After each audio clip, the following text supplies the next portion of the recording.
Good evening, folks. Welcome to our 313th webinar of this financial year and third session of Entrepreneur Wellness Series. We have with us Mr. Amit Mookim. He is the president of TAI Mumbai and managing director of IQA South Asia. Mr. Amit has been a management consultant, turned into a business leader, and currently oversees the Indian operation of IQA. IQA is a global healthcare technology information and clinical research organization. Prior to IQA, Amit was head of healthcare at KPMG and one of the youngest partner in KPMG. Amit believes that spirituality and fitness are the key aspect for personality development. With this, I would like to call Mr. Amit Mookim to take it ahead. Thank you, Shabnam, and very good evening, everyone. Welcome to our third session. Welcome to our third session on the series that we started off earlier this year. Every third Friday, this time we are doing it on the fourth. Every third Saturday, this time we are doing it on the fourth Saturday. For people who are new to this format and to TAI, TAI is a global non-profit. I represent TAI today, TAI Mumbai, one of the prolific chapters of this foundation. We are present across 60 plus chapters in 14 countries. We have networked, mentored, angel invested, and supported more than 10,000 startups across the world. And you would have noticed Shabnam talking about the 313th webinar, which to me is literally a webinar a day. While the number sounds humongous, I think the spirit behind it has been keeping in touch with the entrepreneurs from TAI's perspective, bringing all of you relevant content, relevant opportunities to find co-founders, to meet investors, angels, and experts. And one of the experts I have today with me is Dr. Marcus. I have had the privilege of knowing Dr. Marcus for many, many years. When he came down from the UK, where he was a practicing doctor, and then moved into a very interesting area where he worked in the space of well-being. He personally runs experiments, if I can use the word, on himself as well, before he talks about doing other things. I would call Dr. Marcus a champion of well-being. And for the last 20 years, he's one of the few people who's moved from the patient's bedside to actually create global impact on well-being and health, as well as the other cause he espoused last year on climate change. Marcus not only served in the Royal Air Force in the UK, but he also spent time in the NASA's Kennedy Space Center and took expeditions to the Everest, skied in the Arctic, and many, many other things which we'll talk about. And I don't want to steal his thunder, but recently Marcus has also launched a very interesting book, not only a book, I think it's like a Bible, which he has called The Human Edge. I would urge each of you all to pick up a copy and read it. I read it and thoroughly enjoyed it, where he has talked about all of his feats. On that, welcome, Marcus. It's a pleasure to have you here. Thank you for spending this time with us and with our entrepreneurs who have joined from across the world. Thank you. Before we get into the questions, Marcus, tell us a little bit about your journey and your book. Thanks for having me. I was flabbergasted when I heard that statistic around 330 odd, and I'm glad you repeated it. I mean, it's a testament. We're talking about marathons, and we're going to talk about marathon running, but it's a testament to the tenacity and the perseverance of the TAI team. So congratulations on all the incredible work and, of course, stuff that you're leading as well here in Amit. So thanks for having me this evening. Essentially, I'm a science geek at heart. I mean, you know that. I love biology. I love trying to figure out how this organic biological machine that we've been given by nature works, both the body and the brain. And so very fortunate that a passion of mine, an area that I could study and become knowledgeable in, has allowed me to sort of zig and zag my career over the last 20 years. As you mentioned, it really began with my first degree, which was in human physiology. And at that point in time, I was serving in the Royal Air Force and got to meet all the fighter pilots and these incredible human beings that do these superhuman feats in aircraft. And that's where I was introduced to this idea of extreme medicine and extreme physiology, which is understanding what happens when you push the physical frame to the limits. And it doesn't break down. It actually not only, first, of course, it adapts itself, but then something really interesting happens. It begins to excel when you bring it back to the original condition. So that idea of a peak performance, extreme physiology, pushing the limits, has been a common thread then for the duration of my career. I've got to do expeditions to various parts of the world. I've spent time working at interesting organizations like NASA, the World Economic Forum, the Atlantic Council, etc. And now I'm an entrepreneur and creating this new adventure and discovering new limits of physiology and mental capacity, etc., which we can talk about later as well. So that's been my journey, and that's sort of the North Star which guides me every day. No, that's amazing, Marcus. Do you want to share a little bit about your new book? Absolutely. Thank you. So it's here behind me, but I've got a copy in my hand as well. It's called At the Human Edge, and the words are very purposeful, which we're going to talk about later as well. But essentially, it's looking at the physical limits of the human body, of physiology and performance. And what I've tried to do here, Amit, and it's available in India, by the way, as per today, in fact, it is now globally available. I didn't realize the dates would sync up. So it's now globally available on Amazon and all the other portals which one can buy them from. And it's a journey that I've had the opportunity to undertake. Each chapter is dedicated to a different extreme environment. There's a chapter on climbing Mount Everest. There's a chapter on going to Mars, on running a marathon, on the Sahara Desert, on diving in the Mariana Trench, and going to the South Pole. And all of it is designed, and I've written it in a way that takes you, the reader, the protagonist, on this physical journey. And as you're doing that physical journey, experiencing, seeing things, I take you on a journey inside and talk at the cellular changes that is going on inside of your body, things that I've been fascinated and have studied for many years. And it's really a work that I hope to inspire people to fall in love with the human body in the same way that I love it. No, that's brilliant, Marcus. I love reading your book, by the way. And I think some of the stuff you've written, where you yourself have done some incredible feats and pushed your limits. I wanted to ask you, Marcus, what is the one core belief that makes this so? That makes you or anyone else, right, push ourselves beyond these boundaries. What's that belief? Yeah, when I first started writing it, the phrase "evolution is limitless" came to mind.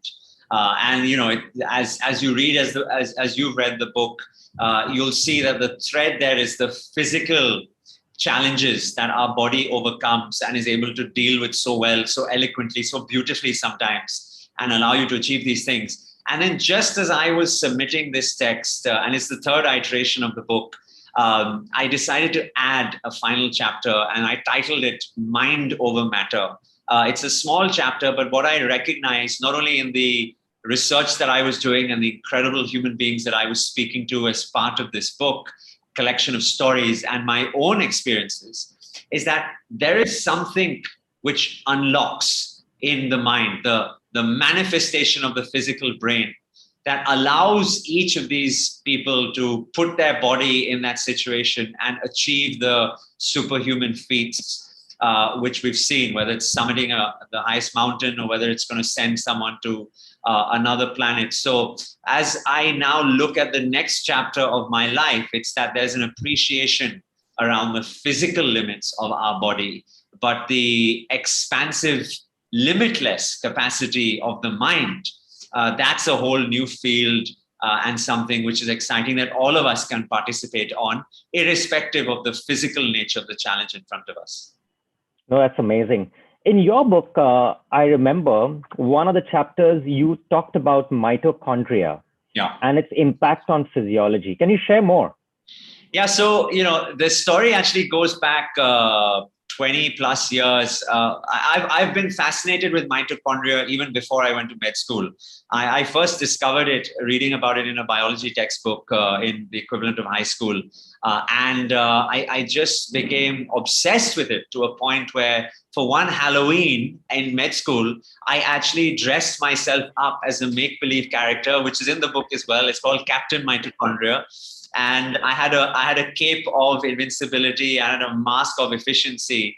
And so the story of mitochondria is really interesting. It used to be a separate bacterium. It was a separate organism that our bodies at some point in our evolutionary past, and this is before even before primates, before mammals, before animals, much beyond that common ancestry, a primordial version of who we are today, of life that we know it today, absorbed this bacterium inside of it. And it created a symbiotic relationship because the mitochondria essentially produces energy, the currency which creates life, ATP, without which we would be, these lifeless forms of organic or inorganic molecules. And as that symbiotic relationship developed, it has established itself in practically every single cellular line, except the red blood cell and the sperm. Every single cellular line in our body has mitochondria. And what this is proving, the reason why it's so important in the day that we are living in now, is our understanding of this has improved so much that we've now been able to prove relationships between mitochondrial dysfunction and the development, the onset, the incidence, and the development of many chronic diseases, metabolic syndrome, hypertension, diabetes, Parkinson's, Alzheimer's, cancer. I mean, that list goes on and on. So something which seemingly was relegated to the footnotes of medical textbooks 20, 30 years ago because of 2 or 3 strange mitochondrial diseases, now is suddenly taking center stage. And I've been talking a lot about this on my social handles. Even today, we were talking before we went live. I've been wearing this device on my tricep here, the continuous glucose monitoring device, which allows me to measure my sugar levels. But what I'm actually doing is it's a surrogate signature for trying to understand the substrate metabolism inside of my body, and therefore the metabolic pathways which are being activated when I'm doing different things, when I'm going on a 24-hour water-only fast, when I'm running a half marathon, when I'm playing around with different food groups, etc. And I genuinely believe that in the next 10 years, we will see a pharmacological drug being made available for consumer use. And there are 3 right now on the market which are undergoing tests for this, rapamycin, metformin, and NADH analogs. And I think we're going to start seeing that becoming more mainstream, not only in the controlling and the reversal of these chronic diseases, but also the elixir of the human need, which is around human longevity and extending our lifespan and health spans. Wow. We will come back to this once more, Marcus. I have a few more questions. This is super interesting, by the way. Sure. But let me ask you about last year. And I do know that you were at the front lines, you being a medical doctor yourself, were volunteering to help out on the pandemic, right? My question regarding that is, in your view, what role do you think lifestyle played in acute infection distress? Yeah, that's a really important question. Firstly, I was very grateful to be in the opportunity to serve. I've been out of clinical medicine for 11 years since I moved back to the UK, but it's something I felt very strongly for. My wife's a clinician as well. We made the decision that this felt like the right thing to do. And I served for 4 months working. For people familiar with Bombay, they would remember that Dharavi was the hotspot when the pandemic began. And I was assigned to G Ward South, working in Worli, working in the slums. And I did that for 4 months before I contracted the virus myself. And I fell very unwell actually with it. So I had to then stop that work. What I witnessed, what I've seen, and what we've all now studied, and increasingly the evidence is clear, there is a direct relationship between one's level of immunity and resiliency, and by that principally looking at chronic diseases and the fatality and the severity once COVID-19 does develop themselves. In fact, globally, some of the worst cohorts of people are people of Asian origin, middle age, men, and suffering from hypertension, diabetes, obesity, and other types of comorbidities, etc. So clearly, there is a tendency for this virus to have a much stronger effect in their cellular mechanisms because of this background challenges. Now, we've in India had it's been a bit of a double-edged sword, because on one part of the spectrum, and we still haven't been able to actually identify why, but nationally, the severity of COVID-19 has been significantly lower versus some of the Western countries. It could be because of the demographics in terms of our age. It could be because of our diets being high in certain protective food groups, maybe the spices, etc. But it could also be that the general level of background immunity that we have because of exposure to common other coronaviruses. COVID-19 is one type of coronavirus. There are 5 or 6 others. So because of that cross-infectivity to other types of coronaviruses, we may have developed some form of resistance. So I think the immunity goes hand in hand. Yes, we have the world's largest population of diabetes and hypertension and cardiovascular diseases, but also we have this very strong background resiliency from an immunity perspective. So it's working to our favor in one regard and working against us in the other. Interesting. Marcus, I'm also aware that you coach and you work with organizations on improving overall health, corporate performance, especially for leaders. I wanted to ask you, and this is more a question around leaders, and we have many founders of companies here, maybe people who hold senior positions in corporates as well. What are some of the common traits of high performance leaders you've coached from a physiological or a mindset perspective? Yeah, I think that's a great question and very applicable, as you said, given the co-founders and leaders here. I think something that I've seen a lot of is this tenacity, this voraciousness to persevere and get the job done. Now, again, this is a quality trait which is, again, a double-edged sword. I keep using that same cliche, but it is because the same quality which allows you to get up every time you fail and try again and try again and try again can sometimes lead to a situation of burnout. And I think for a lot of folks, they've either seen it first, experienced it firsthand, or they've seen it in people around them. And we keep hearing stories of people, whether it's because of the strains on our mental health. The classic one recently was the unfortunate story with the Cafe Coffee Day founder a few years ago, or it's because of our physical health. And we keep reading stories of leaders, particularly in their early 40s, who just sort of drop down one morning, even though they physically seem fit, active, runner, etc., etc. There are lots of other things going on in the background, and stress is a huge contribution factor to that. And there are many things that we can do. And one of my favorite mantras of 2020, which I kept propagating on every single session that I had, was reminding folks that self-care and self-love is not selfish. Because even if you have the best of intent of seeing your team through a particularly difficult financial situation because, the business model has suddenly flipped on its head, or your product is no longer available, or your back-end process chain has been disrupted because of the global lockdown, etc. If you are not looking after yourself, you are not going to be making the right decisions. You're not going to be doing it in a sustainable manner. And if anything happens to you, well, then frankly, the whole house of cards falls down around you as well from a key man risk, etc. So this ability to take care of oneself and lead by example, both physically and mentally, and of course in the business environment, but that is increasingly going to become important. And that's why now, Amit, I talk about the competitive advantage of well-being, because frankly, it is the competitive strain that allows us to thrive in this world. Oh, absolutely. Oh, absolutely, Marcus. I can't agree more with you. And, myself having spent almost 25 years in the corporate world. Yeah. I think it's a treadmill, right? It's a treadmill, and we do not know when that last slice of that axe is on the tree, right? And many times we just take it for granted.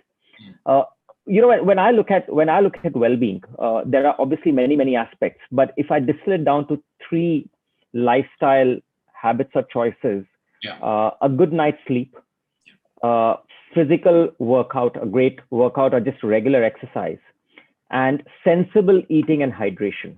If you just look at these three, uh, and in no way I think is one is more important than the other. But if people had to make a choice, or people had to work through how they optimize this, what do they do? Because entrepreneurs often complain about lack of time, no sleep, late hours, and things like that. Yeah, you're right. They're all intrinsically connected with one another. So there's no right answer there. But if given the choice to start on one particular aspect of the three traits that you just described, I would definitely suggest we begin with sleep, right?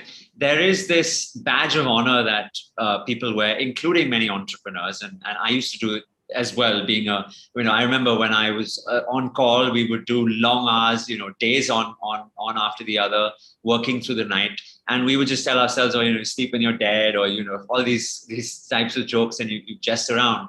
But I remind people, evolution is such a precise science that anything which is not advantageous to an organism is pretty quickly weeded out over the lifespan of evolution, right? In terms of its time span.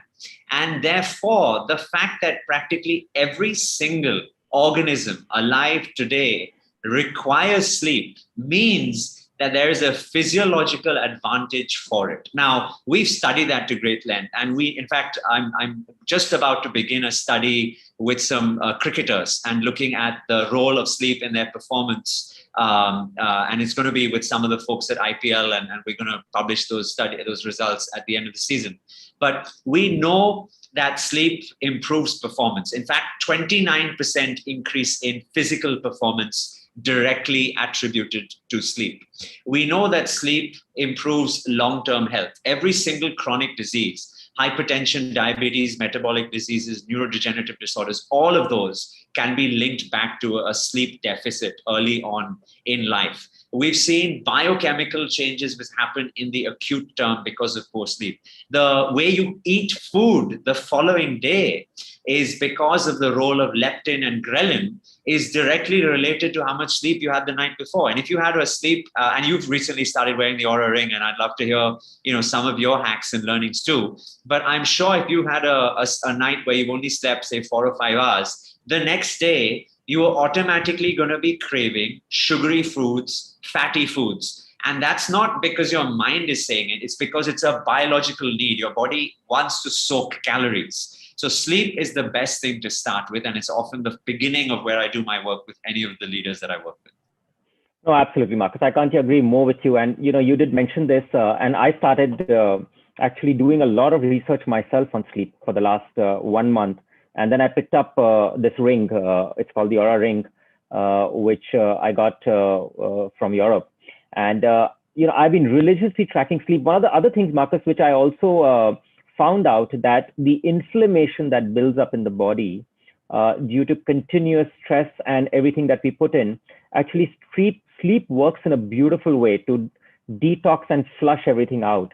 And if we do not get that good night's sleep, actually that cleansing process doesn't happen. And then it's just filling up more and more till our body starts feeling tired. And then we keep pushing ourselves thinking that we are tired, and we keep pumping in more coffee, which actually just accelerates the process to more burnout. So I'm completely with you. I think of these three, I think if we work on sleep, then the other two actually start reinforcing themselves. One more thing, Marcus, and this I have seen this as a mindset in India, in other parts of the world, but many people consider health conditions, especially chronic health conditions, either irreversible or destiny. They say it's part of my life, and it's almost like at a certain age, I will get diabetes. At a certain age, I will have a cardiac issue, and They just feel that, look, I'm surrounded with so many people in my family who've had it. I might as well should be ready to have it. Now, what is the truth here and what is the myth?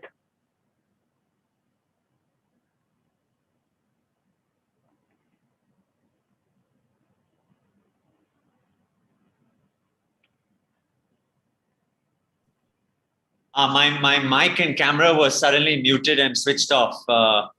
Can someone help me with the camera? They'll have to allow me to start my camera again. Can you hear me now? Yes. Okay, great. So whilst that's coming on, Amit, could you mind repeating the question, because I was trying to message your team? Yeah. Sure. So the question I had, Marcus, was, many people, and this may be true for India, it may be true for other parts of the world, yeah, but they consider certain chronic health conditions irreversible or destiny, right? They just feel it'll happen to them at some point of their life, right? So what is the truth here and what is the myth? Oh, yes, absolutely. I'm glad you brought this up. I was speaking with a friend of mine who runs a genomic company and just day before yesterday. And look, this nature versus nurture debate has gone on for a very long period of time. But let me just clear some misconceptions up. Firstly, let's look at the three layers, right? We have the genetic information, which is carried inside of all of ourselves. Okay, that's the code that makes us who we are. It's the blueprint of life. And then after that, you have something called epigenetics, which is the expression of those genes. And actually, the epigenetics can be upregulated or downregulated. And there are environmental cues and there are intrinsic cues. And we'll talk about that. And the last is the phenotype, right? So your physical body, the diseases which you're currently carrying, your characteristics, your traits, etc. So there are three levels to how you get to become who you are. Now, we can't do much about the genome, right? CRISPR technology, Cas19 is there now, and we can tinker around, and maybe that's a conversation for another TIE webinar in the next few years. So we might be able to play around with that at some point, right? The phenotype is the end result. The role that we have, the control that we have is on the epigenetic layer, right? Stress, sugar, sleep, food, all of the things you and I have already been talking about, that all of this influences the expression of particular genes. So when someone comes to me with their genetic report, and in fact, I just did mine last week and I'll be getting the results on Monday, your genetic report will tell you that you have the probability of developing, like a 61% probability of developing diabetes. Now, how do they arrive at that number? The literature right now has identified certain SNPs, single nucleotide morphic polymorphisms, which tell us that if you have this, then you're maybe going to get diabetes, because this is what we've seen in epidemiological studies. It is not a guarantee for you developing diabetes. So the control in your hand is what you do in your lifetime to affect whether you develop diabetes. And roughly speaking, only 10% of the development of a physical disease is directly because of the genes. 90% of it is because of all of the other factors that I've spoken about, the epigenetics. So what that means is actually great. It means that we are in a lot of control. And honestly, you only have to do 5 things really well. And this is actually going to, a little teaser alert, this is going to be the theme for my next book, which is the 5 things to get you to live to 120. One of which is sleep, which we already spoke about. The second is sugar. We need to get rid of that white crystal of death in our lives. And it's everywhere. It's in every processed food which exists around the planet. The third is steps. We need to move more. We're not moving enough. We are used to being a hunter-gatherer. We're meant to be moving at least 10, 12, 14,000 steps every day. Instead, we're sitting for 10, 12, 14 hours a day at our desks. And sitting is the new smoking. We've heard that cliche many times. So that's the third thing that we need to do. The fourth thing that we need to do is manage manage our stress. And COVID and pandemic and the global lockdown has showcased how important this is for our individual level, for our teams, our organizations, and the country as well. And the fifth thing we need to do, which is actually really important, which is not given enough importance in our lives, is service, is socialization, right? we are increasingly living a very nuclear world, right? We live away from our parents. We live on our own. We've stopped serving the community. We've stopped getting involved in charitable institutions. We've stopped helping our neighbor. And there's a lot to be said about that. In fact, I was speaking on the TEDx Gateway platform last weekend with Dr. Dean Ornish, who is considered the father of lifestyle medicine. I mean, he's literally written 21 books on the subject. And it was incredible because at one point in time, and we were talking about human longevity, by the way, and all about mitochondria and senescent cells and methylation and transcription factors. And at one point, we found ourselves talking about love. And I actually stopped him there and I said, Dean, you realize that you've got the two scientists here and we're talking about longevity, but we're talking about the human emotion of love. And we realized that it is central to living a long, healthy life. And the Stanford study, which is one of the greatest, in my opinion, ever created, which is where they followed the same cohort of people their entire lifespan. And they found that the single biggest contributor to living a long life was having good, loving relationships, surrounding yourselves with friends, laughing every day, having that sense of community service. So that's something we need to build and we need to create more of in our lives. Oh, absolutely, Marcus. Marcus, I've got a number of questions that people have actually put up. So let me get to those, and if time permits, I'll probably ask you a few more. Yeah. So I have a question from Gayatri, a very interesting one. She asks, what challenges did you face in transitioning from clinical practice to what you're doing today? Wow, that is an incredible question. Thank you for asking me that, Gayatri. There are obviously the transactional challenges because one has been used to working in a hospital in a particular process and seeing clinical patients. And by the way, when I moved to India, I became a management consultant. So it was a very different role. I found myself in boardrooms and in hotel rooms and, giving presentations as opposed to fixing biochemical markers. So that was a big culture shock getting used to. The fact that I was then living in India and working here, that was also very much more difficult and different for me. But the biggest realization that I had, and the reason why I continue to live here and my wife and I, we absolutely love what we do, is because India provided for, and maybe it's a point in our journey's history of a country where we are right now, India provided for an incredible opportunity to create impact, particularly for all the entrepreneurs and founders out there, right? They're all doing something because right now it's just this incredible sandbox for jugaad and innovation and digital technology and transformation and this can-do attitude and spirit of entrepreneurship. And that's frankly why I've loved it here. There's so much energy, there's so much excitement, and it allows me to wear so many different hats at the same time. I've founded 2 companies during the lockdown. I've released a book. I've started, we're working on a new OTT content series. I continue my academic research. And I would never have been able to do something like this if I was living in a structured country system like the European Union or the UK, etc. So I'm very grateful for India providing me with that opportunity. No, that's great. Mohan asks Marcus about fasting. Yeah. And his question is, he wants to know more about pre and probiotic foods. What impact does it have on the gut flora, and what is the significance of fasting on mind and body? So firstly, fasting is a thing that all of us should be doing. And I've recently been studying this in great detail. And for those who follow me on social, you would know I've been talking about it a lot, including today as well. It is no coincidence that every single culture around the world, separated by space and time, have got fasting as a critical component of their structure, whether it's the religions, Jainism, Buddhism, Christianity, Islam, etc., or you study different cultures and civilizations through time and history.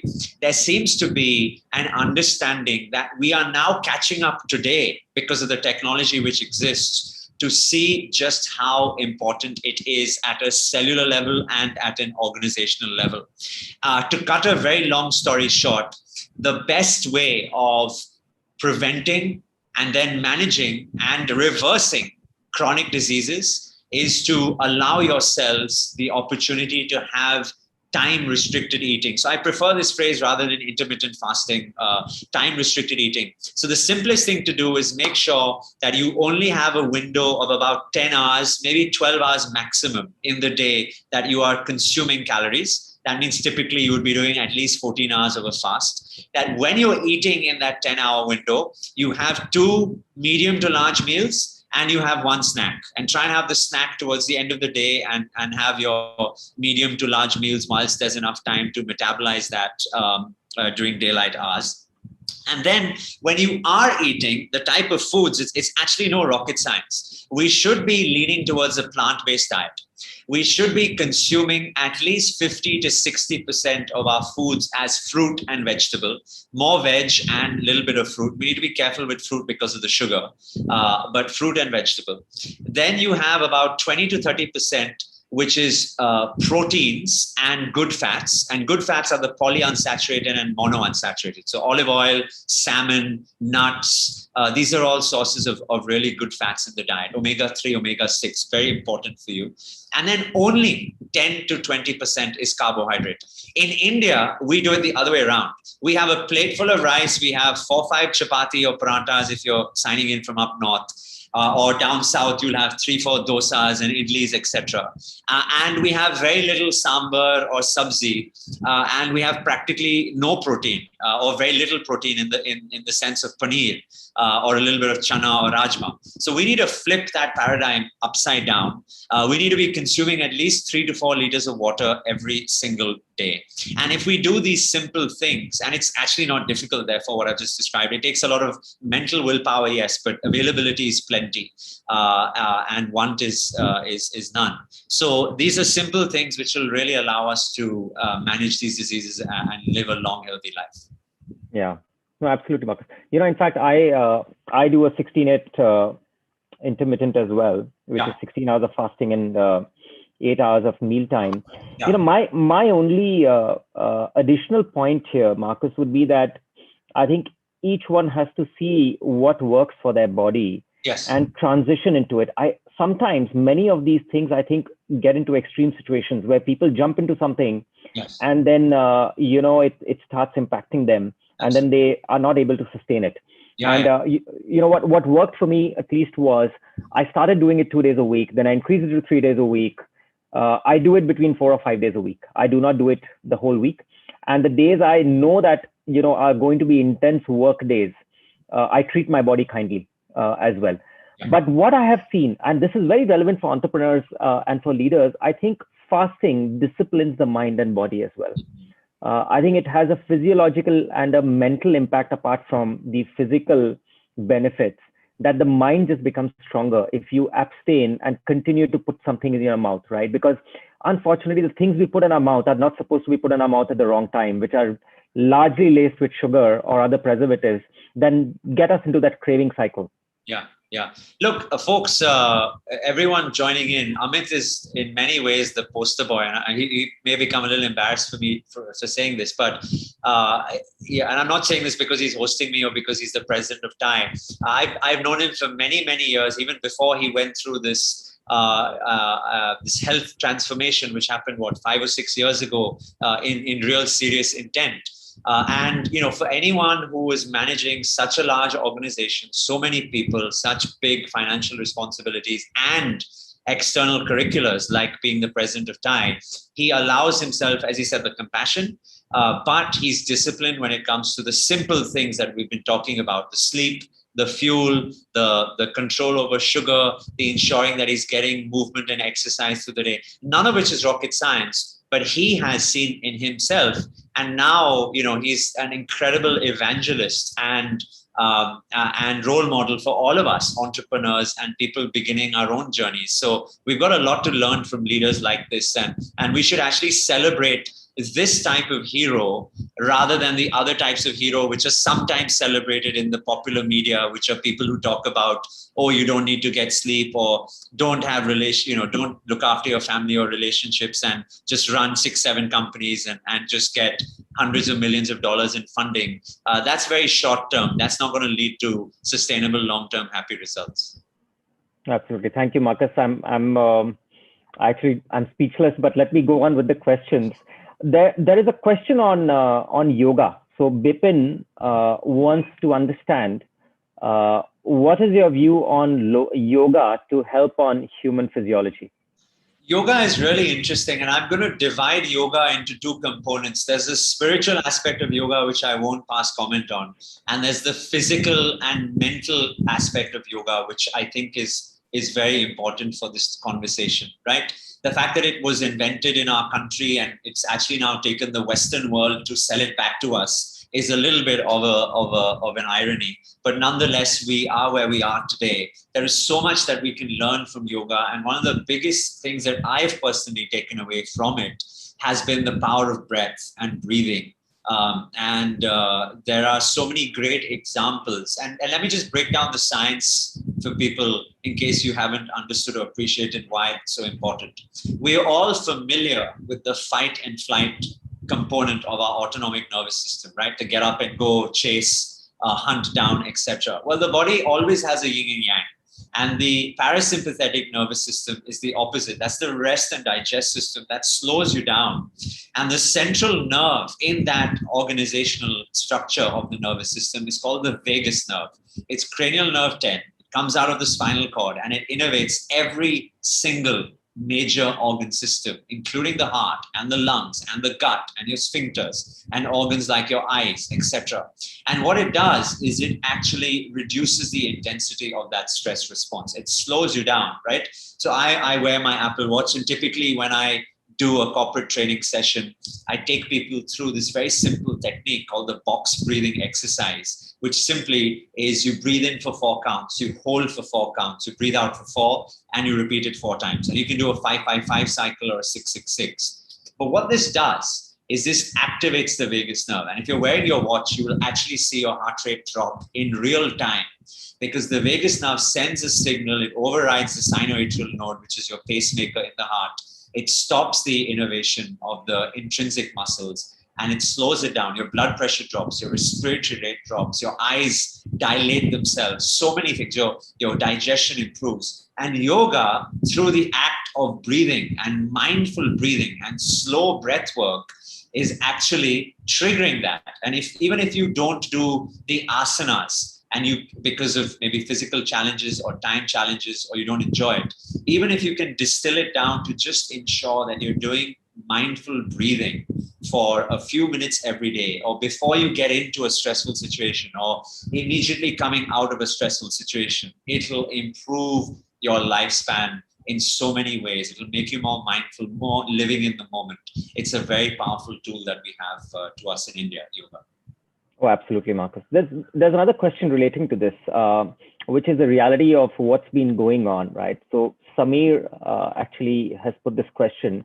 What are some of the ways to cope with stress while working from home? And I'll add one more question here by Shubham, which is around blue light therapy and what their benefits are.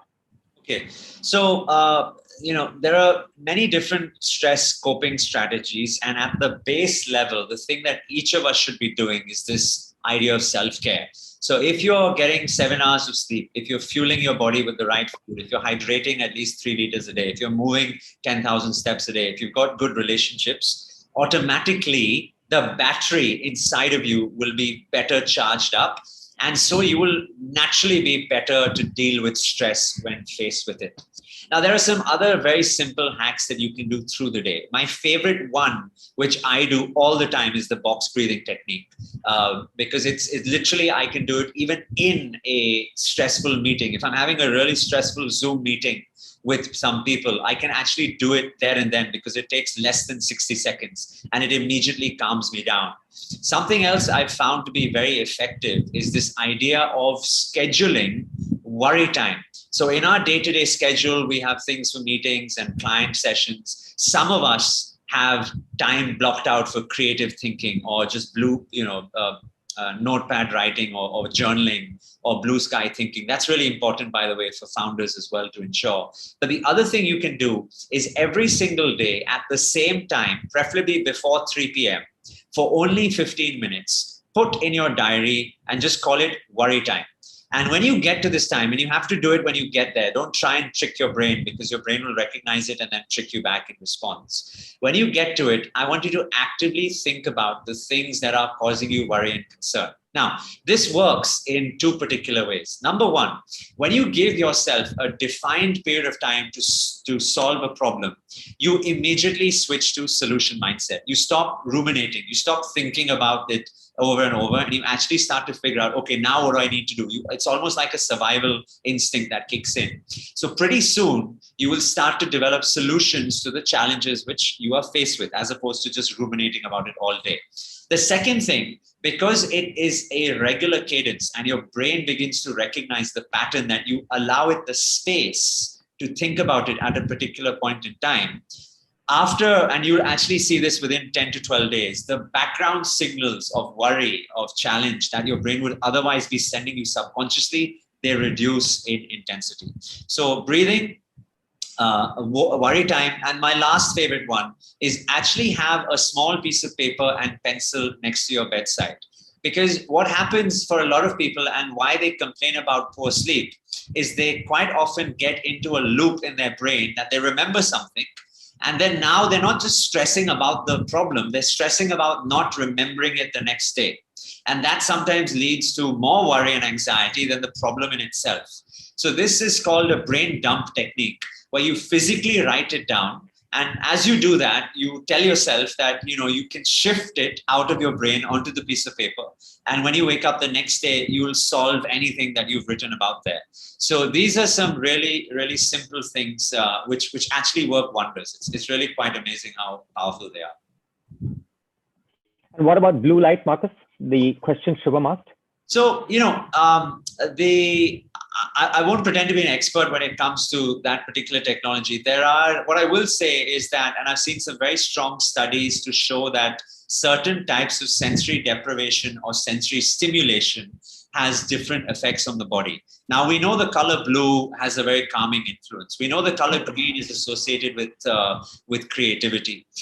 We know the color red is associated with extreme focus and caution. It might be why blood is red in color, right? That might just be a physiological coincidence as well. So I've seen different people utilize sensory deprivation and stimulation in different techniques. And Shubham, if you found that blue light helps calm you down or puts you in a state of creativity or focus, then fantastic. And definitely send me a note on social. I'd love to hear about it, what equipment you're using, and how you found it work for you. Can I just add to that, Marcus? And this is my personal, philosophy, is that we should stick to our natural body rhythms as much as possible. There is no shortcuts to habits that, have been prescribed by nature for us. I do not feel that, beyond the point, some of these supplementations, whether it's electronic or tablet based, can replace the three great things we spoke about, right? Which was around sleep and movement and just clean eating than anything else. And one of the things I've tried to now practice is, to the extent possible, get to bed at the same point of time. So the body starts figuring out that this is the time, right? It's not easy, but even if I can do it for 3 or 4 days a week, I think it's a great achievement. Yes. I try and black out everything in my room, because then that tells the body that, look, it's dark, right? More than anything else, because many times we do not realize that how light affects the quality of our sleep. And the other last point is, if I realize that I've still not had good sleep, I make sure that I do not physically exert myself to retain my mental capacity the next day. Yeah. That's perfect. That last point is actually very important, because the mistake a lot of people have is they wake up and they say, okay, I'm going to go for a run. I'm going to have a heavy session in the gym.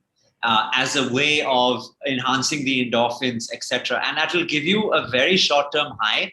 But over the rest of the day, your energy levels will plummet because anyway, you're poorly rested, your glucose requirements is so high, you've suddenly shunted a lot of it into your muscle. You're not going to be able to service the brain because the brain needs to have it consumes 20% of our energy requirements, even though it weighs only 1.4 kilograms. So that's a very, very important point you raised, Amit. So give yourself the compassion of an extra hour in bed rather than an hour in the gym. If you're jet lagged or traveling, it'll help you in the long run. Yeah. Oh, absolutely. There's a question from Pradeep, Marcus, and he's talking about mental health. Yeah. He's asked two questions here together. What does one do for mental health? And also, what does one do to increase mental capacity?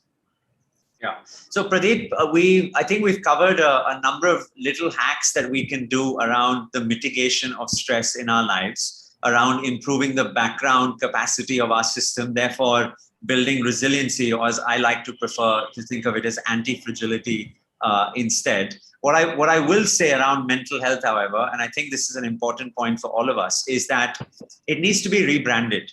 So anyone out there, any founders who are watching this, who are working in the space of mental health, solving for mental disease, etc., which is very important now, and we're seeing such big investments in it as well, please rebrand mental health. Because what happens is when you think about mental health, the image in your mind is typically someone with their head in their hands. There's a Wagner soundtrack that's playing. It's gray, black, reds, color schemes. But when we think about physical health, these are uplifting colors of greens and yellows. It's a person breaking through, like Eliud Kipchoge breaking through the 2-hour finish line. It's these uplifting images. We need to do that for mental health. We need to tell a different story. And I believe by telling a different story, we will change the narrative in society, and it will no longer be something which is stigmatized, because we've realized that 1 in 1 of us will have a mental health challenge at some point. We've all had it in 2020. There's no hiding from it.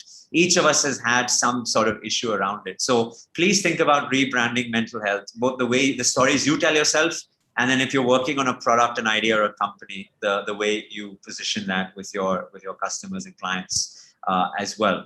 And what is the second part of the question? And the hacks. We've spoken a little bit about the hacks as well, I think. Yeah. I want to ask you about endurance events, Marcus. Yeah. There's a lot of uptake of endurance events in India. We see many people cycling, running, taking part in triathlons. I would request you to cover both aspects of it. I think the one aspect of it, which is the benefits, right? And the other aspect of it is the cautions that we need to take. Yeah. I'm glad you raised the caution aspect, because too often we just focus on the supposed benefits, and the benefits are many. Let's be honest about that. We can all do with a little bit more movement. These endurance events teach you a lot about discipline, about willpower, about hard work, about celebration, about camaraderie. All of these are very useful, no longer soft skills, but hard skills now in the business environment, to run a startup, to run a company, to manage a team, etc. And then, of course, we're seeing the celebration of role models for leaders who do these incredible endurance events, and now wanting to tell their story and build some brand equity within the organization and attract people towards that discipleship and that way of living. So I think at a population level, this has definitely been a step in the right direction. And certainly during the lockdown, I have anecdotally witnessed a huge surge of bicycles. I mean, as a runner, and Amit, we often cross paths along Marine Drive. You would probably experience this as well. The number of cyclists right now in the city has shot up. And I think we now need, and maybe if Aditya Thackeray, I know he's not feeling well, but if someone from his team is watching this, or someone in a position of responsibility, please, can we have a cycle lane again in the city? We had it for a few months 2 years ago, and then it went away. The city needs a cycle lane. The city can do with more cycle lanes and running lanes, and it'll improve the quality for all of us. So I think that's a great thing. Now let's look at the caution. There is a inverse J relationship between the amount of physical activity that you do and the benefit that it gives you. As you start from a position of 0, obviously the benefits begin to accrue and they get better and better and better until you reach a peak. After a peak, they begin to actually decline. And that peak, however, we haven't scientifically been able to arrive at what that number is. And I don't think we ever will, because each human being is different. But largely speaking, for a normal human being without the goal of becoming an Olympic athlete or a professional athlete, we require anywhere between 10 to 20 miles. So that equivalent is probably 18 to 30 kilometers of movement in a week.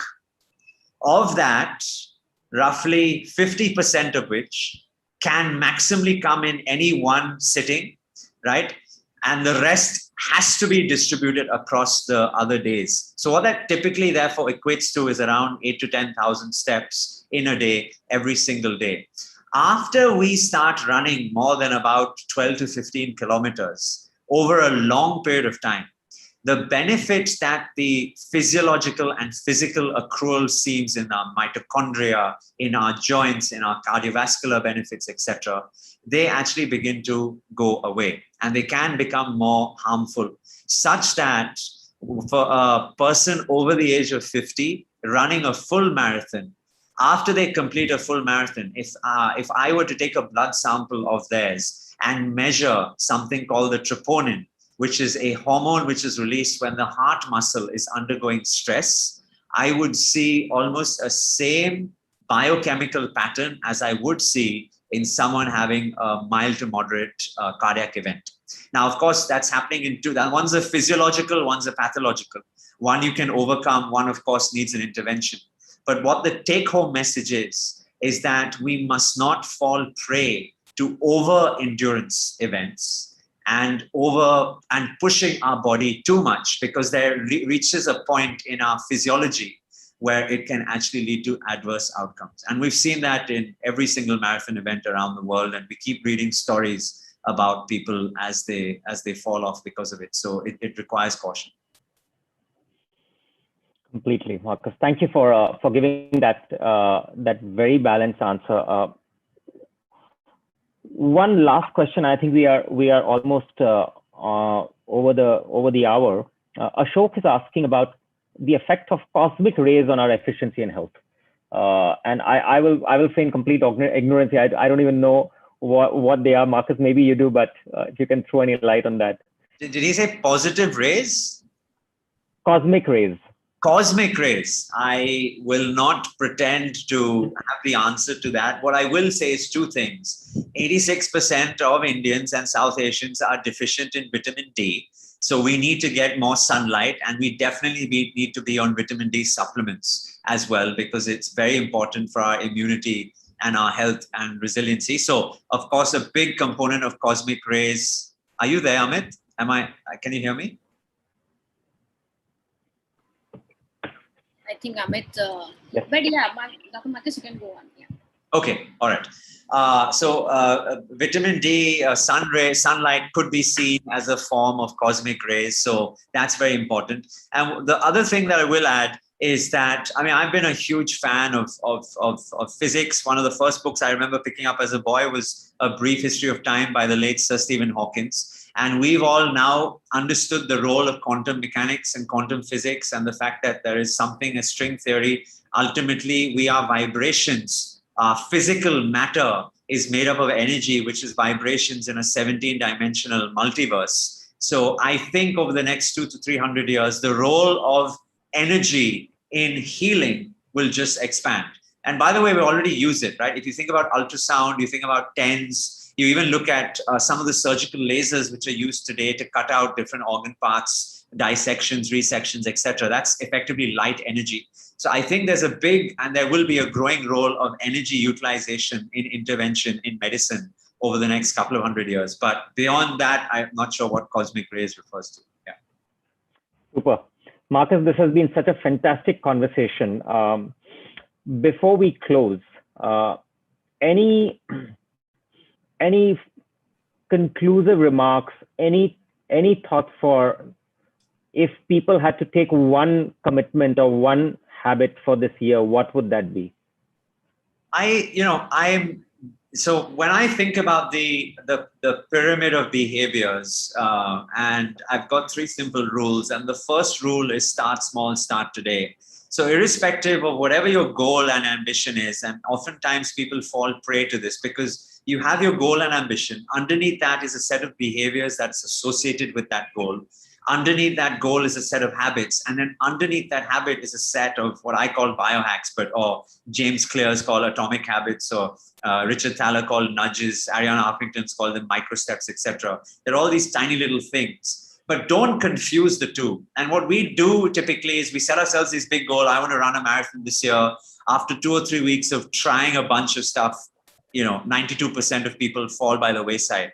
So my first rule is start small, start today. So whatever it is that you want to do, think about the smallest distillable component of that.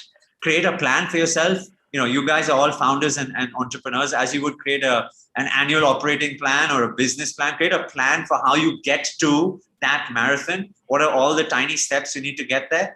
And start it today. Don't even start tomorrow, because if you start tomorrow, 67% of you won't even show up at the start line. Make sure you start today. So that's my simple little piece of advice.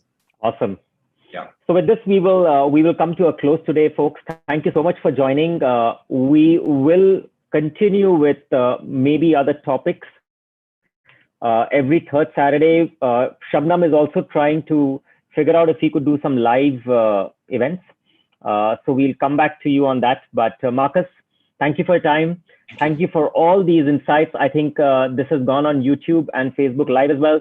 I think there'll be a recording of it that we will also put up. So thank you. And Shabnam, over to you. Thank you. Thank you, Amit. And thank you, Dr. Marcus, for the interesting and very valuable session. It was really insightful for our members. And folks, we do have lots of upcoming events coming up. We have already planned 20 sessions. So we'll be emailing you the slides of our event, which is coming up for our next month. Thank you, all of you. Bye now. Take care. Bye. Bye.